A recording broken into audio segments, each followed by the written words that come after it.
Hai,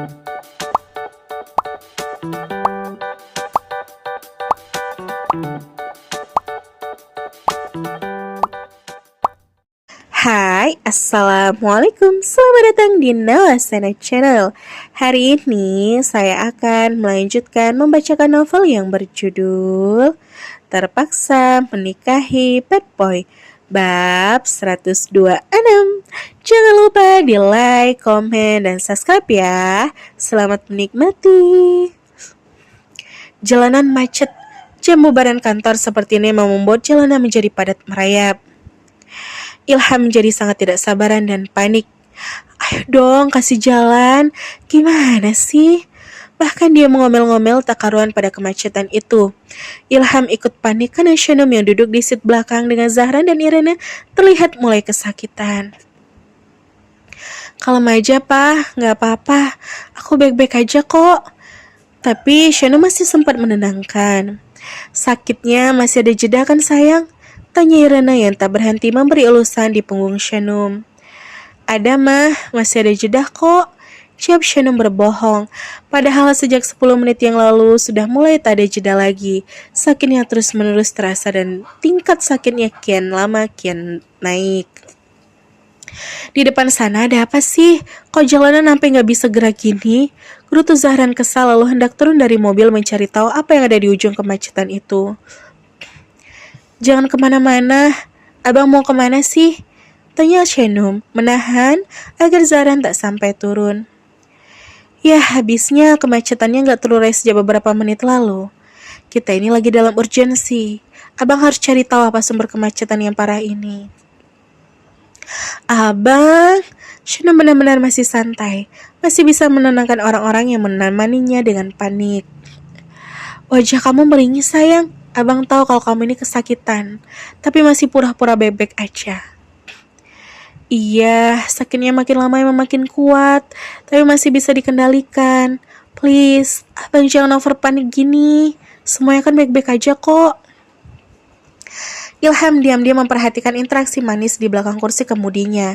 Ilham tahu bagaimana Shanum memperlakukan Zahra dengan hormat dan lembut.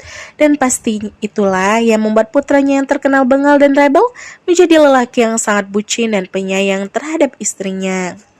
Ilham jadi membayangkan, andai saja waktu bisa diputar kembali, betapa ia juga ingin bersikap seperti Zahran terhadap Shanum.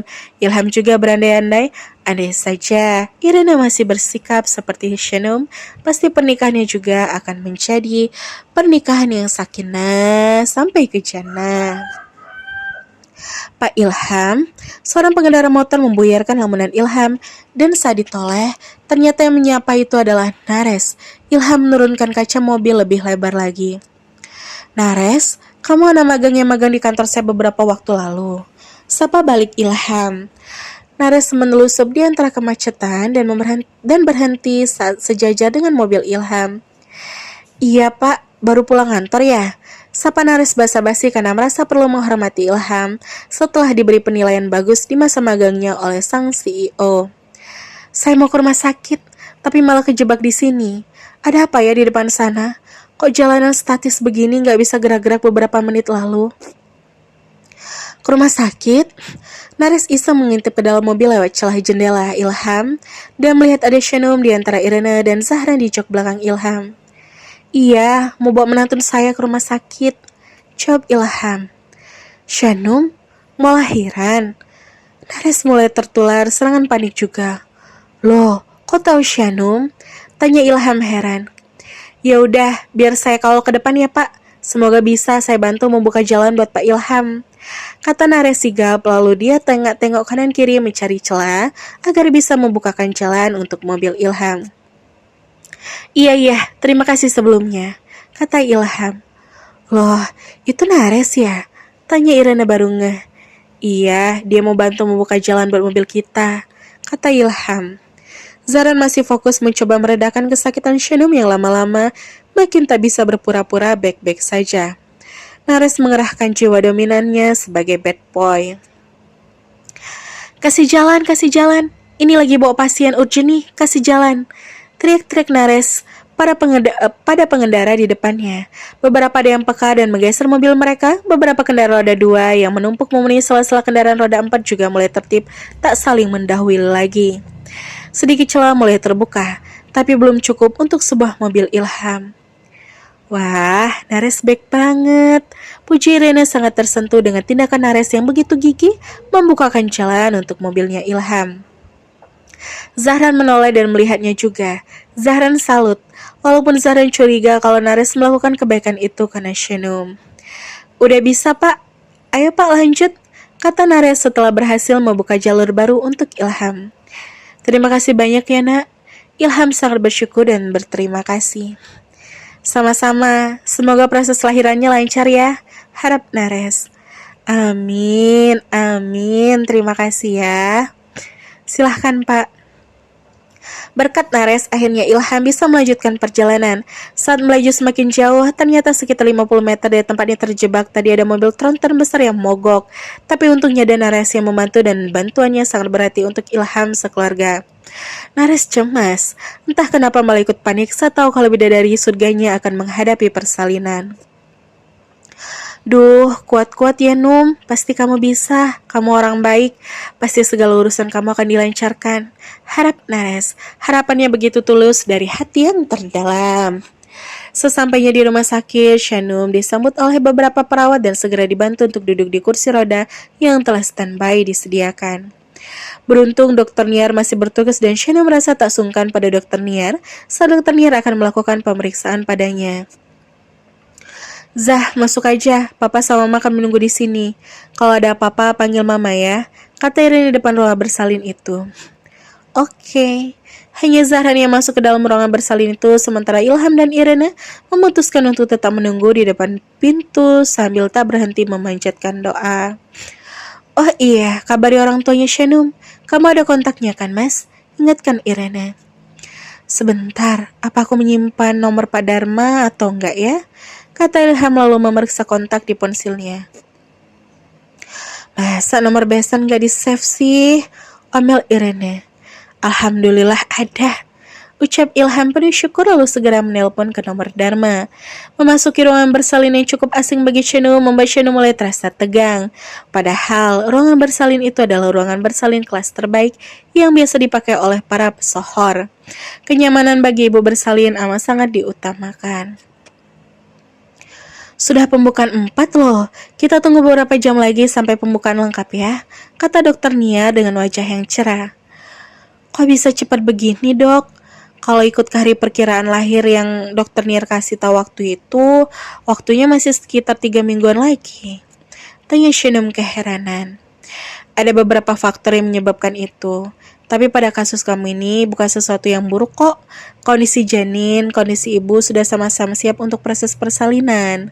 Posisi janin sudah semakin mendekati mulut rahim. Nikmatilah prosesnya. Jelaskan Dokter Nia dengan sangat positif, memberikan sugesti baik agar Shenum tetap rileks dan menikmati detik demi detik yang akan dilalui. Aktivitas seks yang terlalu intens juga jadi salah satu faktor pemicu kontraksi ini. Tapi nggak apa-apa kok, ini semua terjadi di saat si kecil memang sudah siap lahir ke dunia. Bisik Dokter Niar pelan dengan lirikan mata menggoda pada Zahran dan Shenum. Keduanya jadi salah tingkah. 2 hari yang lalu, mereka memang sempat menghabiskan 1 malam panas dan tenggelam sampai lupa diri dan terlalu menikmati. Dok, kira-kira kami harus menunggu berapa lama sampai anak kami lahir nanti? Tanya Zahran tak sabaran. Sekitar 6-8 jam, tapi mudah-mudahan lebih cepat ya. So just enjoy the process. Terus support istrinya ya, karena ini adalah saat-saat seorang istri membutuhkan perhatian full dari suami. Oke dok, saya tinggalkan dulu sebentar. Kalau ada apa-apa katakan pada suster. Nanti saya akan kembali untuk mengecek kondisi terbaru kamu ya, kata Dokter Niar yang sangat akrab dengan Shenum dan Zahran. Iya dok, terima kasih. Shenum speechless. 6-8 jam lagi. Sementara sekarang pinggangnya sudah semakin panas. Jadi ini rasanya. Jadi perjuangan di antara hidup dan mati sudah dimulai sekarang, pikirnya. Ternyata masih lama loh bang, kata Shenum dengan wajah risau. Sabar ya, Abang gak akan ninggalin kamu kok. Abang akan standby di sini nemenin kamu sampai baby boy lahir. Kata Zara, dia pun tak kuasa membayangkan 6-8 jam yang panjang. Apa saja yang mungkin akan dirasakan oleh Shanum nanti. Bismillah, lancar. Gumam Shanum lalu bertasbih dan beristighfar di dalam hati. Bismillah, kamu pasti bisa. Kamu hebat. Kamu kuat. Semangati Zahran. Shanum mengelah senyum, padahal hatinya mulai tak tenang. Oh iya, abang udah siap buat azanin nanti kan? Tanya Shanum. Udah dong, jawab Zahran dengan yakin lalu mengecup kening istrinya. Deg-degan banget ya Allah, sekarang pinggangku juga terasa panas, keluh Shanum. Sini abang usapin sambil dibacain surat-surat pendek mau. Tawarkan Zahran, sungguh sangat menghibur hati Shanum. Mantan bad boy tukang tawuran tiba-tiba menawarkan ayat-ayat suci untuk menenangkan istrinya yang sedang menghadapi momen paling bersejarah di dalam hidup mereka. Mau banget. Ih, abang sweet banget deh. Iyalah, setiap minggu kan abang selalu setor hafalan sama kamu. Surah Al-Falaknya masih harus diulang loh. Tapi gak apa-apa, abang beneran hebat loh. Aku salut dan bangga banget sama abang karena di sela-sela kesibukan masih mau menyempatkan diri buat menghafal. Iyalah, nanti kan abang harus jadi contoh baik buat anak kita. Kita nggak akan pernah bisa mencapai tujuan kita kalau kita nggak pernah memulainya. Memulai itu bisa kapan aja, nggak ada kata terlambat, iya kan? Yap, betul banget. Aduh, sakit banget sekarang bang. Keluh Shanum sesaat setelah merasakan cengkeraman kuat di sekitar punggungnya. Bismillah, Zahra sangat lembut. Dia menjadi perawat terbaik saat ini, memberikan sentuhan penuh kasih disertai dengan lantunan ayat suci sebisanya. Masih ada proses panjang yang harus dilalui. Semakin lama sakitnya, semakin mendera. Sakit sekali sampai tak mampu diungkapkan dengan kata-kata. Bagaimana ya kelanjutannya? Tunggu di bab selanjutnya ya. Dan bersambung. Sampai ketemu di bab selanjutnya ya. Wassalamualaikum.